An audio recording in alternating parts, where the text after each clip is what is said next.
আসসালামু আলাইকুম। ওটি থেকে বলছি এই পর্বে আজকে আমরা 3 জন রোগীর অপারেশন করেছি। তো প্রথম যে রোগীটা আজকে এখন কথা বলবো সেটার প্রবলেমটা ছিল আসলে ঘাড়ের নার্ভের উপরে চাপ ছিল, সার্ভাইকাল মায়োনোপ্যাথি ছিল। ঘাড়ের যে বোনস থাকে বা সার্ভাইকাল স্পাইন থাকে তার মাঝখানে যে ডিস্কের জেল থাকে সেটা বের হয়ে নার্ভের উপর স্পাইনাল কর্ডের উপর অনেক বেশি প্রেশার ছিল। দীর্ঘদিন ধরে উনি সাফার করছিলেন।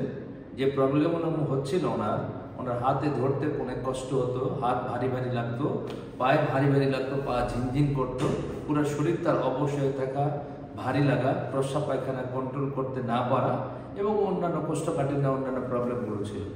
গত 3-4 বছর ধরে উনি ভুগছিলেন এবং যখন আমার কাছে আসে এমআরআই ফিল্মগুলো নিয়ে তখন আমরা তার ঘাড়ের রগের উপর অনেক বেশি প্রেশার থাকে সেটা দেখতে পাই এবং শারীরিক পরীক্ষা করে দেখি যে আসলে ওনার এটা অপারেশন ছাড়া কোনো উপায় নেই। তখন আমরা অপারেশন করি।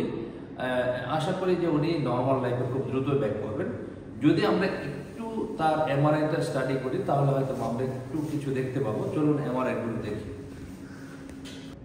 দেখতে পাচ্ছি তো এটা আমাদের ব্রেন, এটা হচ্ছে ব্রেন, আর নিচে যে অংশগুলো দেখছেন সেগুলো হচ্ছে স্পাইন। তো স্পাইনের মাঝখানে এই দুই হাড়ের মাঝখানে এগুলো হলো ডিস্ক এবং এইখানে এটার সার্ভাইকাল 5-6 লেভেলে ওনার ডিস্ক অনেকটা বের হয়ে চলে আসছে এবং আমরা যদি খেয়াল করেন এগুলো হচ্ছে যে আমাদের স্পাইনাল কর্ড, ব্রেন থেকে ব্রেনের সাথে সংযোগ দিচ্ছে স্পাইনাল কর্ড।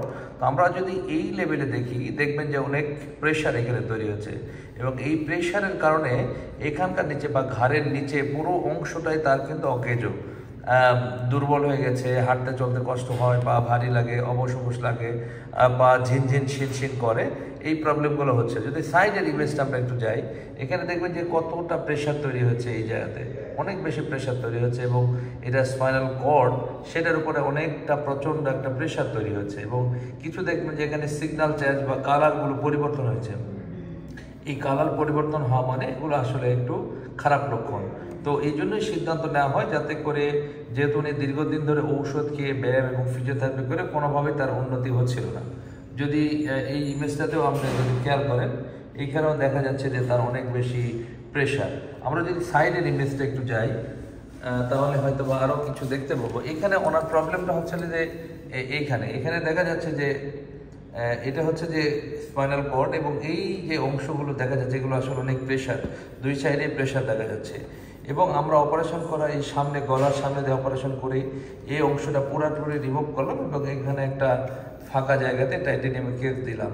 আশা করি উনি খুব দ্রুত ইনশাল্লাহ নর্মাল লাইফে ফিরে যাবেন। সবাইকে ধন্যবাদ।